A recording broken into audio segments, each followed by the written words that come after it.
मेरो कविताको शीर्षक छ चैत्र महिना।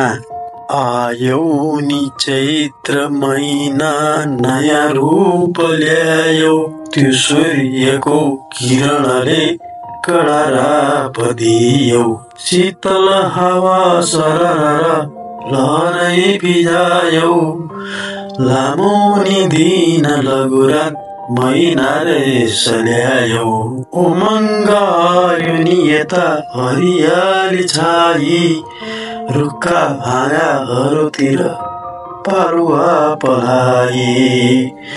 ब्रह्माण्ड भरि खुसीको लहरै भिजाई, प्यारा नि राम्रा फुलले बगैँचा सजाई। और कि जाँगर छ है बिरुवा उमार्यो, यता उता चारै दिशा पृथ्वी जगमगायो।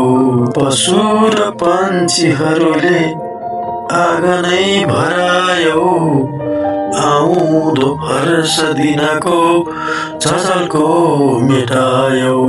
सौन्दर्य छायो प्रकृति शुभकामनाई, हाम्रो पनि प्राकृतिक सुदुःख हटाई। आफ्नै सहस्र पौरख धरतीमा लगाई, हाँक्नुहोस् अति कठिन काम रमाई रमाई। गन्तव्य त्यो छ नि निकट सहजै देखाई, बढ्नुहोस् अघि सिधा उतै अवरोध हटाई। धेरै अब कति लेखौँ शुभकामनाई, विश्राम दिन्छ म अब कलम तिमीलाई, कलम तिमीलाई।